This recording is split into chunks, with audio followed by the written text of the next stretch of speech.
Hello, I'm Richard Gisbert, and you're at The Listening Post. This week, Rush in Limbo. The American broadcaster politicians live in fear of has his own near-death experience. No! So how do we pick the free world's right leader? We've got political satire from the U.S. in our viral video of the week, plus Russian political satire. It's back from the Gulag via the World Wide Web.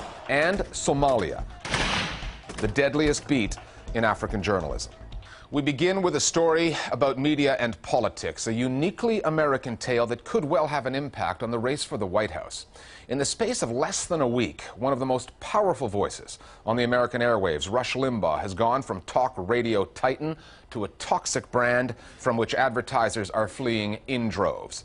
Limbaugh went on the air to assail a university student, a woman, who lobbied Congress on the issue of birth control, which she argues should be covered by her health insurance. Limbaugh's subsequent attack on Sandra Fluck was shockingly crude, and it was sustained. The liberal blogosphere fought back on the woman's behalf. President Obama weighed in. Everybody called out Limbaugh for his bullying, except the Republicans running for president. Then they were criticized for cowering, fearing the wrath of Rush and the enormous influence he has with Republican voters. Our starting point this week is Washington, and what some are calling a potentially pivotal media moment in this year's presidential election. Please proceed with your testimony as you wish, Ms. Sandra Fluke. She's having so much sex she can't afford the contraception. What Rush Limbaugh said was wrong on so many levels. It makes her a slut, right? The language that he used in this case completely crossed the line. Makes her a prostitute. She wants to be paid to have sex. His remarks were so uncalled for, so beyond the pale. And in the war on women. Now we're in this second phase of the story, and it's become kind of a national controversy. Let's begin with Rush Limbaugh. And it's not Limbaugh's first. The talk show host provokes controversy, courts it, and revels in it. He once called Barack Obama Barack the Magic Negro. Don't put the magic Negro in. He called Chelsea Clinton the White House dog. And he loves to call feminists feminazis. And the rest of you feminazis, here's the deal. There are many words to describe Limbaugh's latest indiscretion, but surprising is not among them. The first thing that went through my mind was, well, this is typical Rush Limbaugh. It's really not different from some of the crazy things that he said in the past. So I wasn't surprised at all. What did surprise me is the backlash he received. The initial reaction was all social media, and it's indicative of the era that we live in, where a clip like this can be posted and it can be spread to an audience that is not obviously tuning into Rush Limbaugh's show every day, but can be motivated and outraged by what happens on the show. The rise of social media, such as Facebook, Twitter, and so on, has flattened out and democratized the political response, so that now you have many, many individuals who are empowered where they weren't in the past to express themselves instantly on topics on this and have a very large impact. We're the pimps. This is not just about a talk radio host going too far on an issue that's political. It's bigger than that because of who Rush Limbaugh is and the political power that he wields. No, it's the opposite. The man Ronald Reagan once called the #1 voice for conservatism in America is treated as such by Republicans, including those running for the White House. Those candidates have been conspicuous in their reluctance to criticize Limbaugh, and they have reason to feel that way. Mitt Romney used to be the head of Bain Capital, and Bain Capital, of course, owns Clear Channel, which in turn owns the premier syndication service, which syndicates Rush Limbaugh. So the fact that there is a connection, I think, is one clear reason why Romney has been restrained. It's not the language I would have used. I'm focusing on the issues that I think are significant. As far as the others go, clearly it's because of fear. Republicans aren't going to want to criticize him. They're going to want to stay quiet on the situation because they're afraid that he could have a negative impact on their campaigns. I have to ask you about access to contraception. Newt Gingrich doesn't want Rush Limbaugh saying horrible things about him on his radio show, so as a result, he avoids criticizing him. I'm glad he apologized. Do you think the president owes an apology to all the men and women in uniform? He's a very influential conservative voice, and he has been for decades. And so I think that they're afraid to kind of come out and and publicly disassociate themselves from him because, you know, he is so influential. And so they've given sort of tepid criticisms of Rush, nowhere near what the Democrats have been saying. You know, he's being absurd, but that's, you know, an entertainer can be absurd. The Republican political establishment has a very fraught relationship with Limbaugh. They love the platform, the millions of listeners that he provides every day, but they're afraid to cross him. And I think this is what makes Limbaugh different from all of the other commentators that he's compared to. He really is a kingmaker in Republican and conservative circles, and you can't cross him. Knowing that, Democrats are milking this story. Mitt Romney and all the candidates find themselves caught between a rush and a hard place. President Obama's chief political advisor asked aloud, if Mitt Romney cannot stand up to a radio host, how can he possibly deal with Iran? And an army of Democratic voices on the web is going after Limbaugh indirectly, through his advertisers. It was their campaign, coordinated by the liberal site Media Matters, which is backed by financier George Soros, that coaxed a quasi-apology out of a man not known for contrition. The apology to her over the weekend was sincere. Limbaugh's apology was not sincere. He did not regret saying what he said about Sandra Fluke until advertisers started peeling away from his show, because this is about the bottom line. It was only 3 days later, after he started losing money, that he then felt the need to apologize. So it's clear what his intentions are here and what's behind his apology. We're not calling for these people to be taken off the air. We're simply going to the various companies that are involved and saying, will you stand with us against this sort of despicable hate speech? And what we're finding is that when you put it in those terms and say, look, you can advertise on Rush Limbaugh's program if you want to, but I will never buy another product made by your company if you do so, that has a lot of resonance. This is the second time in less than a year that a liberal media campaign has damaged a conservative voice on the U.S. airwaves by pressuring advertisers. Fox News withstood criticism of Glenn Beck's frequent excesses and profited from his high ratings until last June, when Beck's sponsors, threatened with boycotts, began pulling out. Fox News commentators were among Rush Limbaugh's loudest supporters this past week. But I don't want to pay for her recreation. The speed with which advertisers have abandoned Limbaugh has some liberals who backed the boycott movement feeling vindicated about their tactics. But this is just another battle in a never-ending war for political power in the U.S., and boycotts are a weapon available to both sides. A boycott campaign like this essentially says that advertisers should dictate what is on the air, and I think that's a very dangerous idea. We begin tonight with more advertisers abandoning Rush Limbaugh and Limbaugh. Advertisers might, for the moment, not want to be associated with a right-wing talk show host like Limbaugh, but they're also not likely to want to support anti-corporate critical journalism that might go after polluting corporations and that sort of thing. So it is a very difficult debate to sort of engage in, but right now it is the avenue that these activists have chosen to put some pressure on Limbaugh, and it appears to be having some success, at least for now. Some success. Rush Limbaugh, however, will survive. He will live to talk another day. The question is, has he unintentionally harmed the party he backs?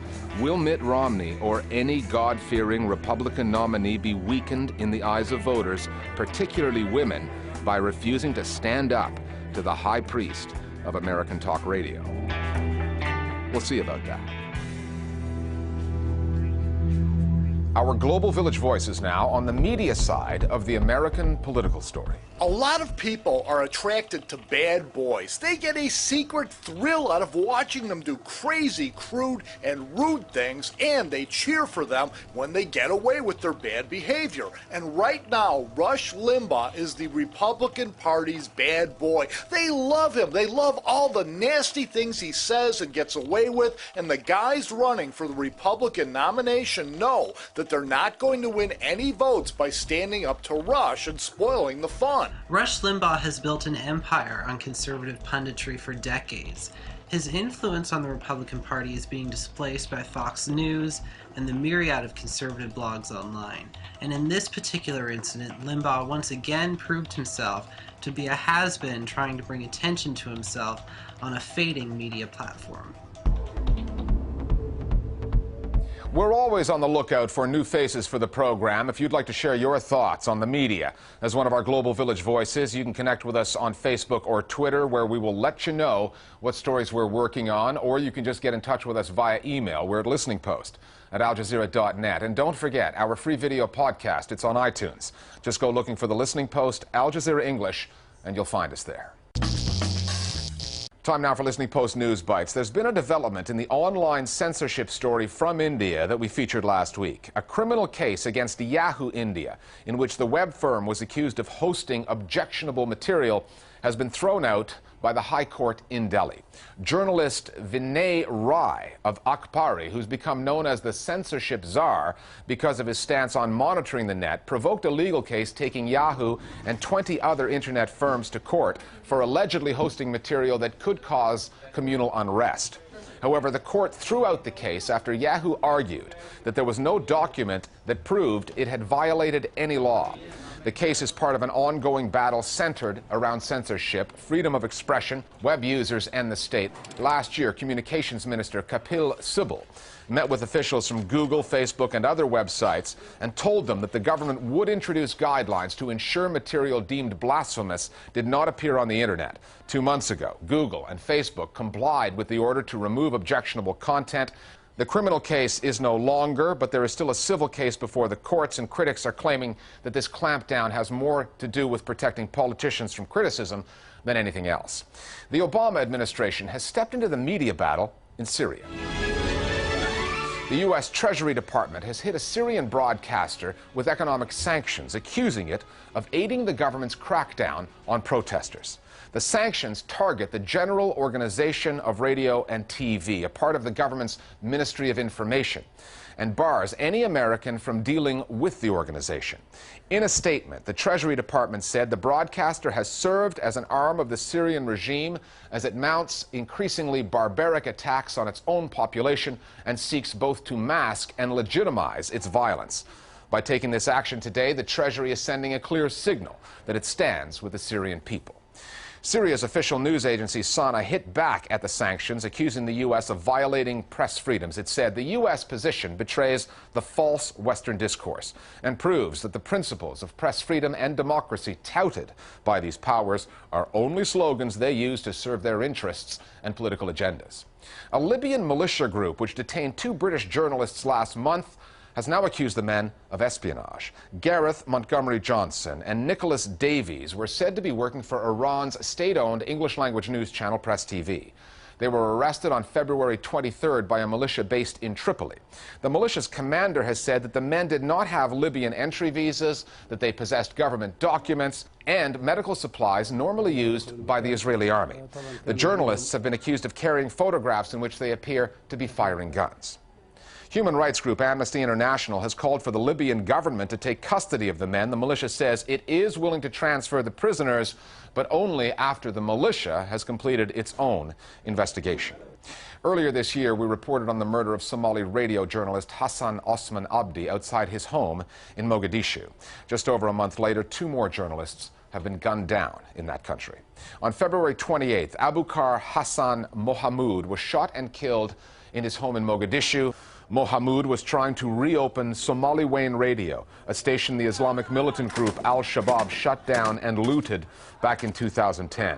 And Ali Ahmed Abdi was shot dead by masked men in the north-central city of Galkayo this week. Abdi, who worked for Galkayo Radio before joining a Somali news website, is the 3rd journalist killed in the country this year. According to the press freedom organization Reporters Without Borders, Somalia has become Africa's most dangerous territory to work in the media, with 28 journalists killed since 2007. Russia has a rich history of political satire. There's not much that Russians really miss from the Soviet era, but the political jokes that were made at the communist government's expense are certainly among them. They were funny. And with official discourse limited to the likes of Pravda and Izvestia back then, those silly little jokes were about as far as political dissent went.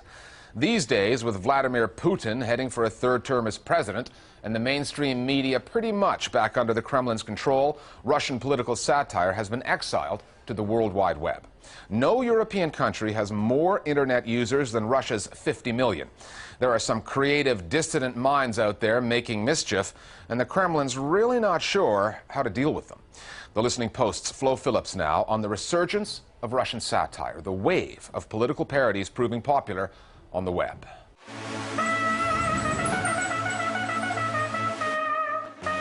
Who said political satire on Russian television is dead? Not your typical view of the US president and his right-hand woman. Mutlishnosti is a hugely popular satirical animation show on Russian state television. Its protagonists, Silvio Berlusconi, the German Chancellor, even the French president, all occasional visitors to the Kremlin, not anyone who actually runs it. Russian cult личности means the cult of personality, and this is like the cartoon of personality. And they are really good at jokes about other leaders, not Putin and Medvedev, because you can't really get too far with these two. And there's a reason for that. Putin is known to be kind of very prickly and very kind of intolerant of people making jokes about him. He's from a different breed, from the party machine, closed and irritable. He can make sardonic jokes at other people's expense. He hasn't got a sense of humour about himself. Their portrayals of Putin and Medvedev are really complementary. They aren't in any way inept or malicious or anything like that. They are portrayed as people who can take a good joke. But is that true? Not long after Vladimir Putin came to power, he began pulling the country's three main TV channels, Russia 1, Channel 1 and NTV, under state control, convinced that this would help shape public opinion. And it wasn't just news. By 2002, those poking fun at the president were treated just as seriously. Kukli was a show that started in the 1990s at a time when the Russian media was much more liberal and satirists were, free to poke fun at politicians of all kinds, of all stripes and of all levels. There was a very, very famous episode where Putin was portrayed as this kind of dwarf, this squawking dwarf, and the first scene of the show shows him in a cradle and Yeltsin over him saying, "Oh, why have I as a lover of democracy been presented with such a thing as this?" He took the story of little Zach as a personal insult based on his physiology. He was insulted by the use of the dwarf, as he's no giant, and took it as a personal attack, as the phrase goes. It goes without saying that it was a metaphor, although a very strong one, of course. Little Zach aroused his personal anger. Very quickly he swept all this away. Oligarchs who owned TV stations who he thought were politically disloyal, he got rid of, and TV was brought very rapidly under state control. In a sense, and spitting image, the poor old Vladimir Putin puppet was chucked in the bin. And really we've had a kind of dormant period. But it's not as though there hasn't been plenty of material. Both Putin and Medvedev love publicity stunts, and for a long time, Russians seem to love them too. And when it comes to making jokes, Russia's now third-term president-elect thinks he has them down. When asked who watches over Russia when both he and Medvedev are asleep, this was his reply. Мы спим по очереди. That time, he got the laugh he was looking for. But now the tide is definitely turning. The allegations that Putin's party rigged the parliamentary elections last December sparked a wave of protests. And they're still going. And it's not just on the streets. The Kremlin is now facing a major media challenge from young oppositionists on the web, and that is something it just cannot control. Since Putin announced that he wanted to be president again, political humour has skyrocketed. Because how else can you deal with the situation? You can't vote him out. So you joke about it. One of the things that we've seen over the last year or two is the way satire, and especially on YouTube, has been undermining the kind of proud, heroic, macho image of Prime Minister Putin. Vladimir Putin is portrayed as this evil wizard that makes a nasty return, and many images playing on the Harry Potter theme with Putin portrayed as Voldemort. I think at the moment there are about 55 million internet users in Russia. So now the political satire only thrives on the internet. And it isn't just Putin who's been feeling the heat. Dmitry Medvedev is also a great figure for satire. He sort of walks like this. He's rather short, 5'2", he's got sticky out arms. And you see him with Barack Obama, who's tall, and he looks like a little schoolboy just coming up to the podium to get the school prize from the headmaster. And it dawned on everybody that Medvedev was a bit of a joke figure. There's been this really funny video that also went viral. It was an advert for a travel agency, which portrayed Medvedev as a sort of funny fool that invites everybody to go on a nice holiday abroad. And he's seen wearing just swimming trunks underneath an official jacket. The anchor says, "Dima, show us a penguin." And he sort of flaps his hand like a penguin. I think it's because, you know, Medvedev is, it's fairly obvious that he is, now that he's no longer any significant political figure, even in Kremlin, he's a kind of a horrible laughingstock. That video got 1 million hits in 24 hours. If there is a group driving this internet revolution, it's the urban middle class, young and well-educated. Their viral videos express a biting, satirical view of Russia's presidential race. But while Putin may have beaten his competitors, he now faces a much bigger challenge.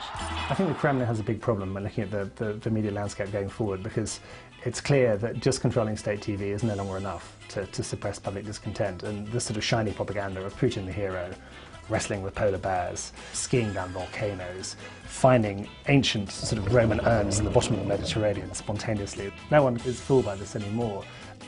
The Kremlin is in a bind. On the one hand, it says it wants the internet to play a major part in making Russia a strong, modern society. On the other, the net is something it just can't control. Millions of young Russians are logging on every day. And when you've got material like this, who wouldn't be having some fun? More Global Village voices now on the satirical side of Russia. Political humor briefly went out of fashion after the fall of the Soviet Union, but it came back with a vengeance under Vladimir Putin's authoritarian system. And with the rise of the internet and social media, it's gained a whole new platform, and it's taken on a more visual component. In the run-up to the elections, for example, there were numerous viral videos popping up on the internet spoofing Putin and Medvedev and the ruling elite. I predict that with the return of Vladimir Putin back into the office, and with his intention to stay for 6 or even 12 more years, there will be a further rise in political satire on the internet. Every action of Putin's will be scrutinized and quite possibly ridiculed. Finally, it is difficult to believe that after so many debates and primaries, so many political ads aired, so much campaign money spent, America is still 8 months away from choosing its next president. This marathon is exhausting enough for voters, and it's made more difficult by the nature of the discourse, some of the trivial issues that dominate debates. Mark Fiore is an online cartoonist from San Francisco, and he is unimpressed. His summary of what the candidates are talking about, as opposed to what they should be talking about, is our web video of the week. We'll see you next time at the Listening Post. In the land of plenty that's top of the heap, a race is run to pick the best chief. A nation with power and wealth refined, more shooters and boomers than the rest combined. Not to mention the countless who die in the bush, blown up, raped, or starved by a madman's cruel push. Back here, our economy's like a beached jellyfish. Budget cuts and austerity, the international dish. So how do we pick the free world's right leader? Why, by talking about sex. Is it only for breeders? It's all about who does what in the bed, and whose hair looks best atop their smart head, and who did the greatest at hosting some sports, and who got timeshare at moon colony resorts. and who slept with whom and how many they made. It's a sign of a leader the more kids are displayed. Did you really tie your dog to the family car roof? Looks like a birth certificate, but show us some proof. The fate of the world is decided, you see, by who gets the best singer in debate 403.